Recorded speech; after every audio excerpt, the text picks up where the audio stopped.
I want to start with the Q, with an ordinary line under the white Israeli sun where I stood almost half a century ago. Back then, the new neighborhood still smelled of fresh plaster, and most of us knew only about 10 words of Hebrew. And in my pocket, there was a slip of paper with the number of the electoral district. And now, here's what I'll tell you. I remember that line because that day, probably for the first time in my life, I suddenly realized that my vote actually meant something. Those who came to Israel in the early 70s, somewhere from 72 to 74, mostly didn't come for creature comforts or the climate. The climate was terrible. We arrived, and it continues to be terrible, in my opinion. We arrived after breaking through. Everyone who got permission left behind interrogations and refusals. Lost jobs, friends who were afraid to greet us. And do you know what we brought in our suitcases, besides 2 pots and a couple of books? Some brought just linen because people said so, and some brought nails because they were told that nails are very expensive in Israel. We brought with us precise, hard-earned, deeply felt knowledge about how it ends for a country that promises to take care of everyone. Honestly, we knew the word free, and we knew its true cost. We knew who pays when someone says, "Oh, no one has to pay for anything." Yes, but whoever pays calls the tune, right? That's why when in 1977, for the first time in the country's history, the right wing came to power. When Menachem Begin did what is still called by one short word in Israel, an upheaval. Those included our votes too. If my memory serves me right, the margin was about 100,000 people. Just yesterday, they spoke Russian in lines at Abir, and today they're using the same language at the polling station. And almost all of them voted the same way. Not because they understood the ins and outs of Israeli politics. No, we didn't understand it at all, to be honest. But because we had been inoculated. We could smell what we fled from a mile away. We hated socialism not because of textbooks. We hated it the way someone hates an illness they've already suffered through, someone who was very sick and almost died.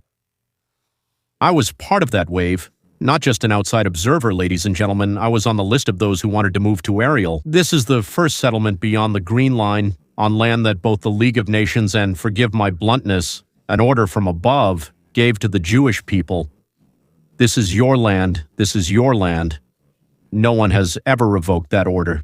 Here was my signature on the relocation list, 6th. And honestly, there was nothing heroic about it. Settling empty hills that you have the right to is not a feat, it's common sense. And going there for rehearsals and performances took, well, 40 minutes, yes. And today, any of you in America spends about the same amount of time getting to the office and back without considering yourself a hero. I never saw myself as a hero. There was a place to put in effort, so we did. Then there was a decline. That's an important part of the story. Without it, well, you can't really understand anything else. After that explosion in the 70s, the Russian-speaking bloc in Israeli politics quieted down. Well, it didn't disappear, but it quieted down. The big wave of the 1990s, 1 million people from the already collapsed Soviet Union, was different. It gave the country engineers, doctors, musicians, and a few truly serious politicians, and almost all of them also stood up. They stood on the right, yes, for a strong army, of course, for private initiative, yes, for the government keeping its hands away from our pockets. But that former heated universal ideological activity, the kind that could overturn the result in a single night, was gone. People got on with their lives, built careers, raised children, paid off their mortgages. Politics became a background, not the air we breathe, and honestly, there's nothing wrong with that. A society where everyone is busy with their own business is exactly what a healthy society is. And now, attention please, this is actually the reason why I started this whole conversation. For the first time since the 1970s, there is a situation where former Soviets, former Russians, Russian speakers, yes, can once again decide the outcome of the elections. Well, again, there are 100 to 200,000 people, I don't know exactly how many, who are able to tip the scales. Once again, a critical mass of people, with a shared past, a common language, a common experience. It would seem that history is repeating itself. and your heart should skip joyfully. Well, wait, don't rush to feel that way because this coin has another side. It's amazing, isn't it? It turns out a coin has two sides, and that side is cold, I would say, yes. The hundreds of thousands who came to Israel in recent years were no longer fleeing Brezhnev, but Putin. That's not us. They are not necessarily the inheritors of that same conditioning. Many of them fled from a specific person, a specific state, a specific war, something very concrete. Yes, their businesses were being taken away or something like that, but they fled from the idea of a big caring state as such. Many of them absorbed this idea with their mother's milk, only it was reshaped for them in new, trendy, progressive colors. And here's the paradox that, as they say, makes me, an old right-winger, well, not that old, but still right-wing, feel uneasy. The new Russian wave in the Israeli elections might have exactly the opposite effect, not for freedom of speech, which we used to staunchly defend, but for its careful suffocation in the name of the greater good. Suffocation in the name of the greater good. Not for the state to step aside, but for it to become even more caring. Well, bigger, stronger, more intrusive. The same weight but applied to the other side of the lever, and the lever will swing the other way. By the way, a very left-wing Israeli newspaper recently wrote about this with obvious pleasure. I won't advertise it by name, you already know it. Haaretz. It's roughly their local equivalent of CNN. And you should trust it with exactly the same caution. That is, read it, take note, and then double-check everything, and divide what's written by 27.4. Or even more. The left-wing press doesn't just report the news, it shapes it. It shapes it into the desired form. And when such a newspaper suddenly enthusiastically discovers that refugees from Putin tend to lean left and could sway the elections, I don't hear a neutral fact. I hear a commission piece. I hear how much they really want, for this to be true, and how they're pushing as hard as they can to make it true. And they tell you, well, all your others are already voting there too. Why are you going against it? Yeah, they're voting there too. But meanwhile, that's what they think. That's what they think. And we really need a chasm that entire countries are falling into. They've already fallen in many times. So where can we turn? Let's calculate the consequences, calmly as we're used to doing. Well, you and I, not based on emotions, but on the next move forward. Israel is now rushing toward early elections. The Knesset has already voted for self-dissolution in the first reading. This isn't just technical maneuvering, it's a signal. Someone is in a big hurry. The question is, why are they in such a hurry? Why right now when the army isn't retreating but advancing? This is where it gets interesting. Not the most pleasant, but definitely the most interesting. Because elections, as it turns out, are not just an internal matter for Israel. Elections are a switch, and the hand reaching for it is not always Israeli. Look at the map. Just recently, the Israel Defense Forces took Beaufort, the ancient Crusader fortress in southern Lebanon. The one that stands on a cliff and keeps half the area under its watchful eye. This is not a border skirmish. This is the deepest incursion into Lebanese territory in a quarter of a century. This is a position with a far-reaching view, and, well, it really makes you want to shoot, cement post. Anyone who has ever held a map understands that whoever sits on before dictates the terms, not listens to them. Hezbollah understands this perfectly. That's why they don't want to disarm, even when there's talk of a ceasefire. Well, they don't want to disarm for a whole range of other reasons as well. That's it. So now imagine that the elections bring to power those who are ready to blow all this away. With a single stroke, to the applause of the international community, for the sake of a nice handshake photo. To give up the high ground, withdraw the troops, call surrender a compromise, and retreat wisdom. And here is where I will ask my question. Everyone will likely have their own answer.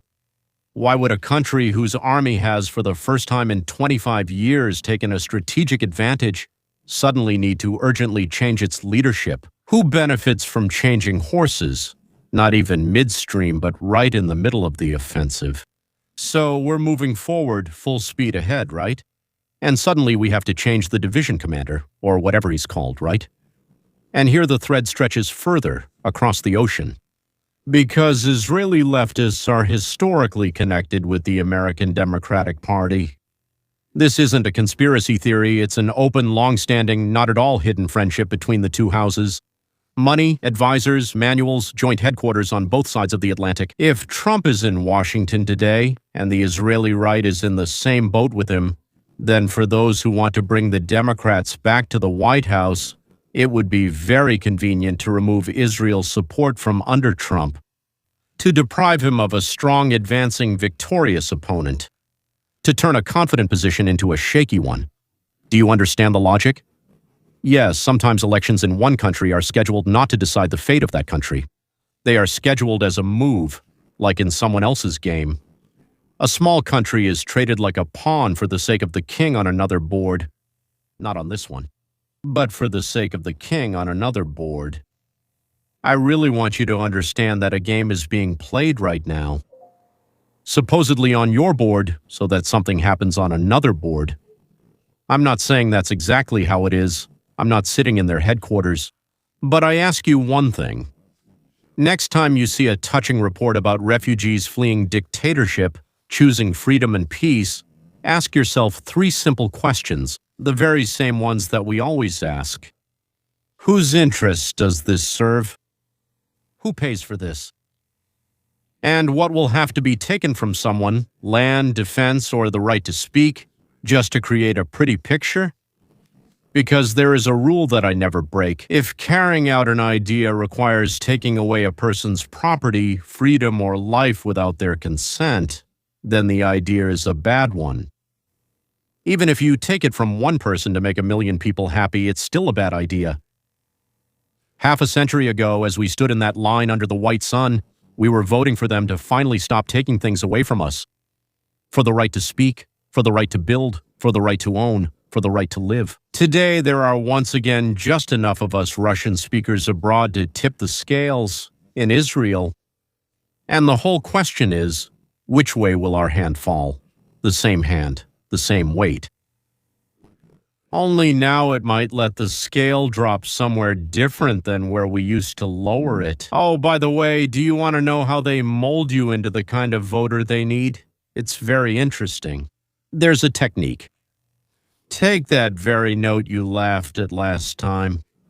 Well, remember that very left-wing newspaper enthusiastically reports that Russian-speaking refugees are leaning to the left and will turn the elections upside down. Ha! We won't argue today whether it's right or not. We'll do something more interesting. We'll dissect it like a watchmaker opens up a case and look at the gears inside. Because in an article like this, there's usually not a single word of outright lies. That's exactly why it's dangerous. How can there be no lies, you might ask? Keep this idea in mind from the start. It's essential. It's not lies that deceive the most. It's the truth that deceives, but arranged in the right order and shown from the right angle. A newspaper almost never needs to lie. It just needs to decide what to show first and what to show 10th, and what not to show you at all. And a living person with all his complexity contradicts that. With currents and doubts, on paper, he turns into a neat little figure with a tag on his chest. The right voter. Let me show you where the seams are. There aren't many of them. Once you learn to see one, you'll learn to see them all. So here is the first seam. Who they choose as heroes. The story almost always starts with a face. With Anna, who ran away from Petersburg crying, telling about a friend left in prison, and she says that more than anything in the world, she is afraid of the return of authoritarianism. Beautiful, lively, real Anna. There is only one question. No one will ask it out loud. But how many Annas were there? And out of how many people did the journalist choose this particular one? After all, he talked to, say, 20 people. Among them were those who fled from Putin, but at the same time, they can't stand socialism, just like you and me. They weren't quoted. Anna was put in the first episode. No one lied. That's what she said. And here's the trick. Half of the world's press relies on it. A special case. They put it on the whole group like a hat. One Anna becomes the face of a generation, the face of hundreds of thousands, the face of, well, and so on, right? Although she was chosen precisely because she conveniently says the words the publication needs. Step 2.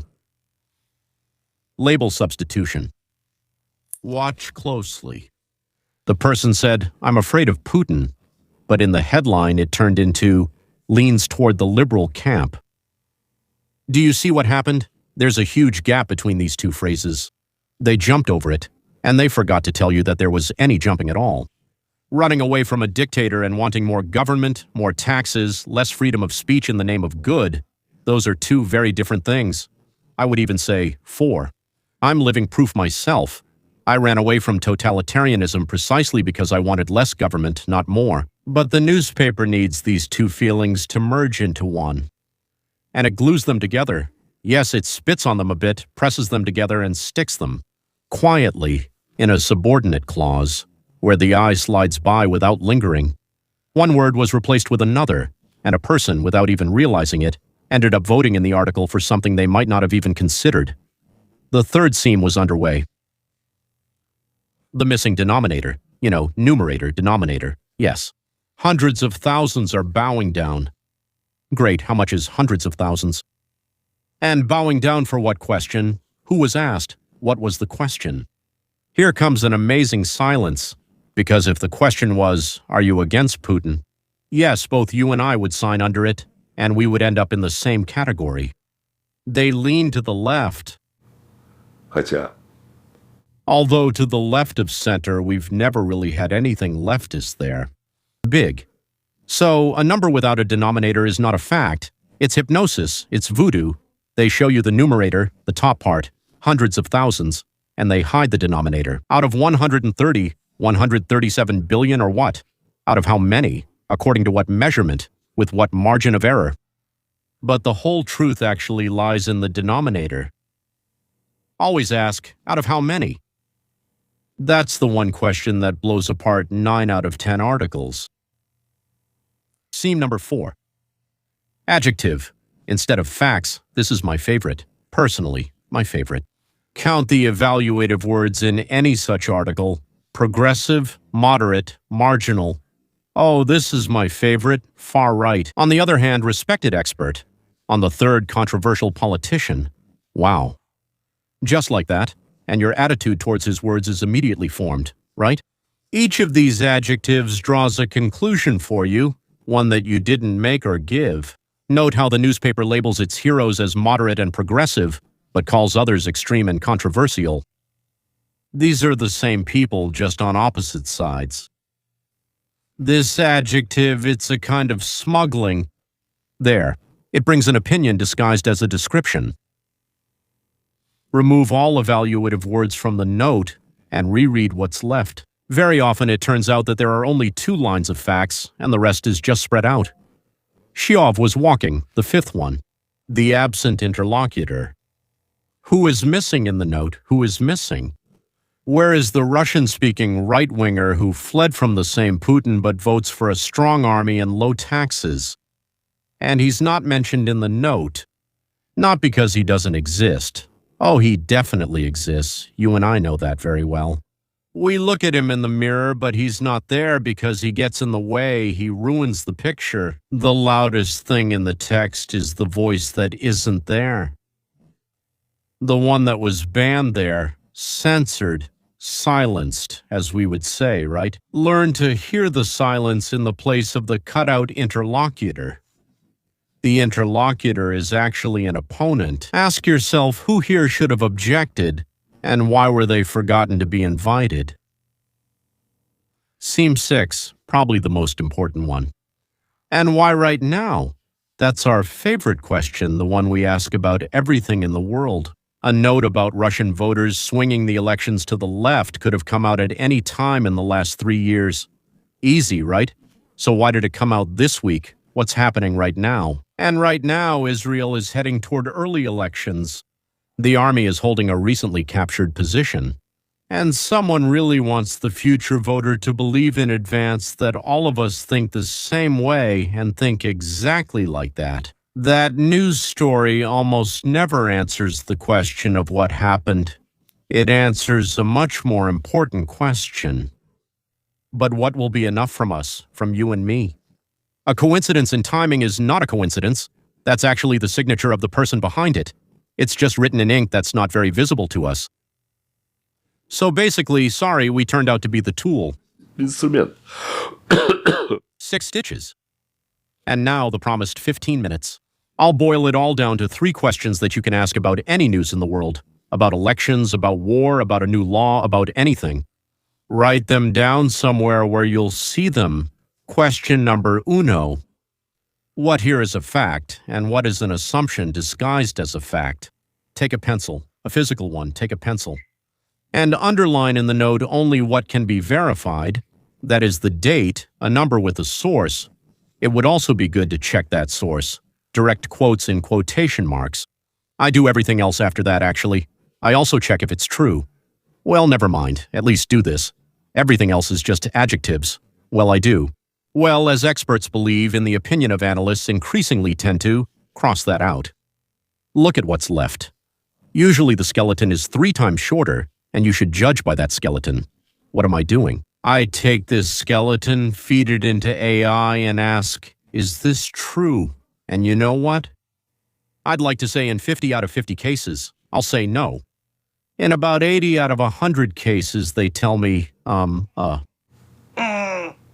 not really, and they show me where I was completely lied to, where it was true, and where they lied, but not completely. Not at all, not at all. Second question. Who gains from this, and where will the power and money go? Isn't that true, they ask, right? There's a boy over there, they ask a lot, and this, what do you think, is this true, right? But the real question is different. Who wins if I believe in this? If the article convinces you that Russian speakers will swing to the left, who gets the prize? The left-wing party that needs voter turnout. Or they need the right-wing voters to stay home, believing that all is lost. Newspapers need to create a sense of inevitability, and then it goes on from there. Overseas, there are those who benefit from weakening the Israeli right wing along with their American ally. Ask if they're lying to me and whose account did the money start going into. That's the third question. Well, that's our main question. What are they planning to remove and from who? Get to the heart of the idea that the article is pushing and see if, in order to implement it, something will have to be taken away from a person, from the state, from people, or from a group.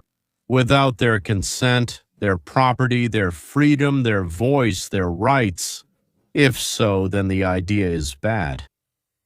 I will repeat this as many times as necessary. Even if you take from one person to make 1,000,000 happy, it's still wrong. And no sob story Anna in the first paragraph will cancel out this rule. So there are 3 questions in total. What is the fact here? Who benefits? What is being taken away? Taken away means without permission. Yes, they don't ask, they just take. Taken away, confiscated, seized, stolen, whatever you want to call it. Go through them, and 15 minutes is enough for any, even the slickest, most pity-inducing article to open up before you like, I don't even know, like a shell with a mollusk. And finally, the thing without which this whole analysis would be incomplete. Some of you might be thinking now, since it's a newspaper, it lies by arranging the truth. Maybe it should be banned. No, 1,000 times no. More than 300 years ago, an Englishman named Milton wrote something that I ask you to remember. Let truth and lies grapple in the open field. Who has ever seen truth lose in a fair fight? I've already quoted and already said, I'm not entirely sure what it means that truth always wins, but you still have to. We need to grapple and argue, not ban. They're the ones who ban. The cure for a crooked newspaper isn't a muzzle on the newspaper. The cure is a sharp-eyed reader. It's not about banning them from molding the right kind of voter, but making it so that molding doesn't work anymore, so that as many people as possible can see the seam. And when you see the seam, the trick stops being a trick and just becomes sleight of hand, which you watch with amused, condescending interest. So let's agree on this. Next time you open a news story, don't ask if it's true or not. Ask, where is the seam here? Where is the seam? And you know what I promise you? Very soon, sooner than you think, without you noticing.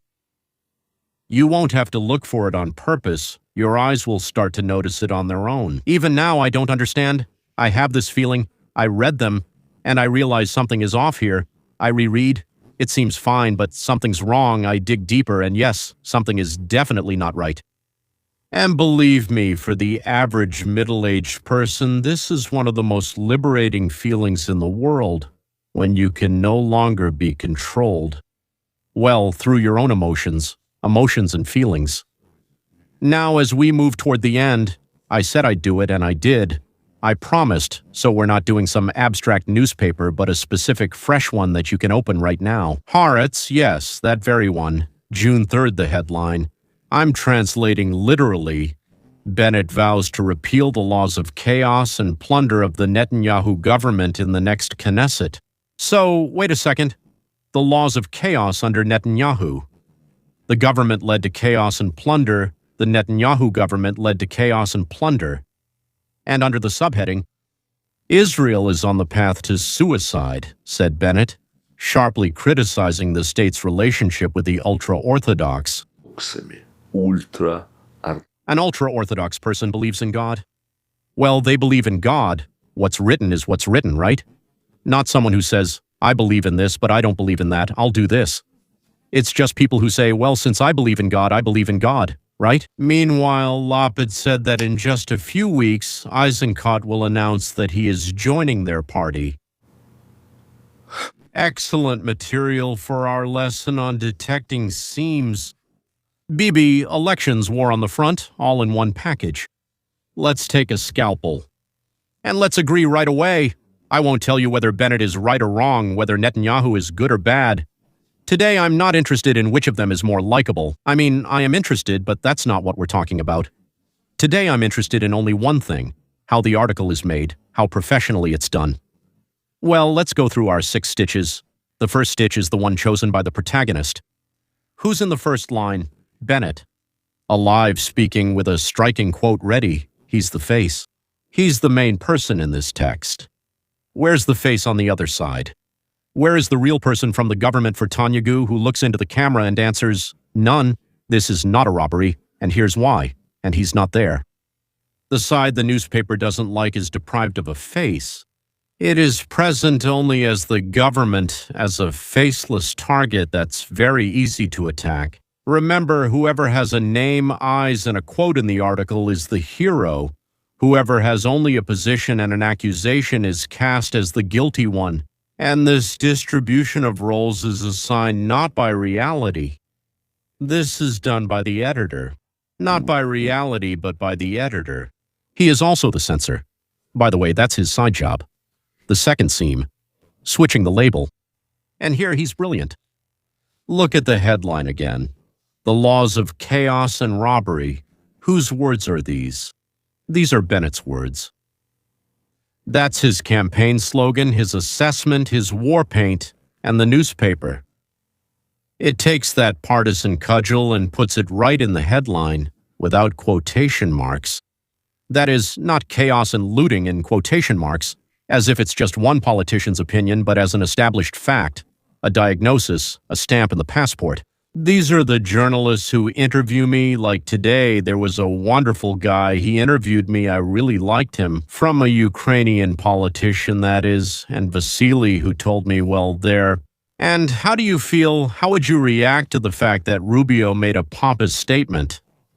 And there, in the Senate, or I don't remember, in Congress, I don't remember right now, yeah, made a pompous statement. So he basically prepared the audience for the idea that, well, something was done wrong, meaning the entire administration, including Rubio. He spoke pompously, instead of just saying that he stated it absolutely clearly and firmly, something like that, pompously. So you see the point, right? You were given one player's assessment as a description of reality, and the second word, quieter, in the subheading, the outgoing government. Outgoing. The elections aren't scheduled, held, or counted yet, but the newspaper has already buried the government. With one adjective, it stamped the result, predetermined it. This isn't reporting. It's a gentle push in the back so you go in the right direction, thinking you're going there on your own. All right, the shove show, third. The third shove, the missing denominator. Here, it's not just untrue, there's a gap. We're looking in the notes for at least one number. Well, the question. Well, percentage. How many seats does Bennett's party get? How many does Netanyahu get? According to which poll? With what margin of error? 0. Nothing. Israel is on the path to self-destruction. And she claims, where is the data that the country is on this path? There isn't any. What, is there something wrong with our economy? No, do we have some kind of pandemic where everyone is dying or something? Yeah, and we're not treating them. Where's the data showing the country is on this path? There isn't any. It's just a vivid metaphor, not statistics. This, friends, is a classic example. The louder the adjective, the quieter the numbers. You could even make a song out of it. The louder the adjective, the quieter the numbers. By numbers, I mean facts and everything else. When they show you suicide, chaos, looting, and at the same time not a single number, not a single figure, well, the numbers are probably not in their favor. Or maybe they didn't count them at all, they just made them up out of thin air. You can't verify a metaphor, that's exactly why people love it. This was Shove, Episode 4. There's no interlocutor, and here it's a double absence, which is rare. Watch closely. The government of Netanyahu wasn't given the floor. We've already noted that. But there's a second, the same one. Lapid states that Eisenkot, the well-known general figura, will announce his entry into Farsia in just a few weeks. So someone says they heard from someone that a third person is planning something and so on, right? Did Eisenkot confirm it? The article doesn't quote him. People are making a bold statement to each other. Well, that's basically it, yeah. But they're weak when it comes to themselves. Usually, what did newspapers, magazines, and so on do? They called. Lapid speaks for Eisenkot, and the newspaper prints it as news. And now a figure appears on the board who maybe hasn't even agreed to stand there yet, right? But already there are some cracks starting between someone and someone else, right? And people are like, oh, well, if he, right? Do you hear the silence where two voices have been cut out? That's actually the loudest sound in this text. What's in the fifth? And why exactly June 3rd? Our favorite question, why did this note come out this week and not a month earlier or later? Right now, the Knesset is advancing a self-dissolution law. The election clock is already ticking, and now it's self-dissolution, the sweetest moment to create a sense of inevitability. So that the voter, even before reaching the ballot box, already has the image in his head. The government is leaving, the opposition is assembling an all-star team, and the outcome is predetermined. The article didn't come out when something happened. It came out when they needed something from you. They need you to believe the outcome ahead of time. And the coincidence with the election calendar is not a coincidence. This, gentleman, is a schedule, a carefully thought-out plan of when to say what. Well, the boss went 6th. And here I want to be completely honest with you. Damn, he's not on the left. That's important. He's to the right of center. And a person who doesn't understand will say, Leon, how can this be a left-wing newspaper if it supports the right? That's exactly how it works. That's the subtlety. The newspaper doesn't need a leftist now, just someone anti-Netanyahu. We have anti-Trump. Anyone who's against Bibi is accepted. Now Bennett is the most useful battering ram. He's the one they're putting on a pedestal. The publication doesn't support an idea, it supports the desired outcome. And ideas, politics, slogans, they're just interchangeable tools to achieve the outcome. Today Bennett is good, tomorrow anyone else will do, tomorrow Bennett will be the bad guy. Don't get attached to labels like left or right when you read the press. Look at what result the press is shaping. The results are its real party. They found 6 stitches. Now 3 questions. Our express method. We'll go through the note in a minute. First question. What here is fact, and what is an assumption disguised as fact? Let's take a pencil. What can be verified? Exactly 2 things. Bennett said these words on June 3rd, and Lapid said these ones. That's it. Everything else is chaos, looting, suicide, and Zincott will join in. It's either someone's opinion or someone's prediction. Emphasize the fact, and there are two statements left. This one said, that one said.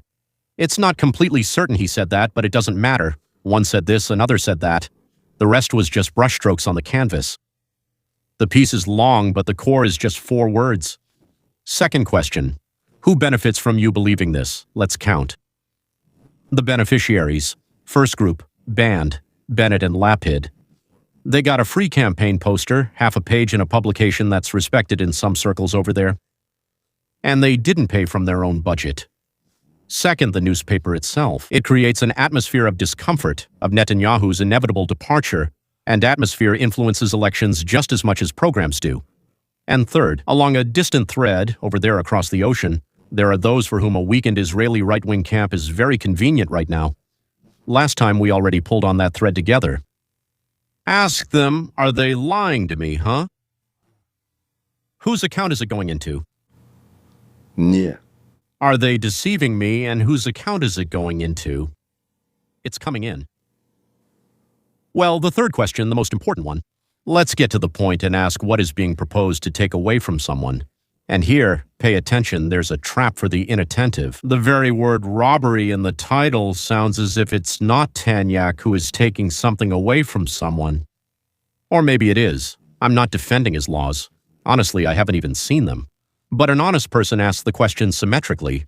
Bennett promises to repeal the laws. Which laws? And what about his own program? Does it take anything away from anyone? It takes without asking.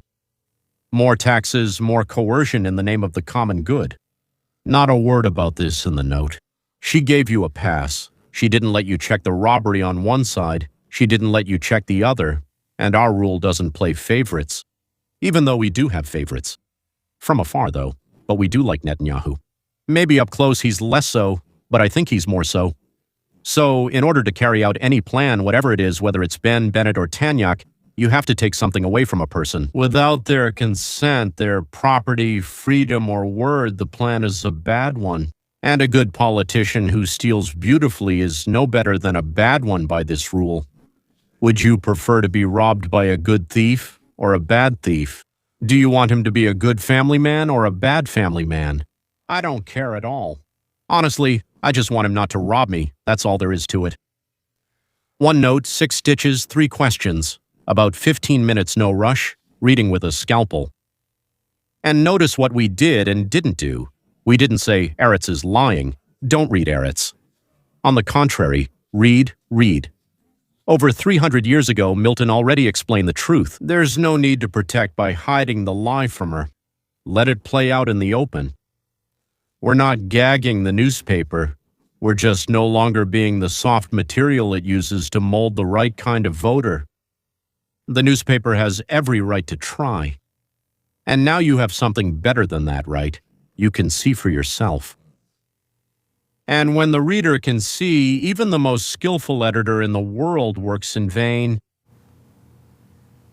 That's all. Let's wish the Israelis and ourselves good luck. In ours. For our victory, right? We'll drink to our victory. Thank you.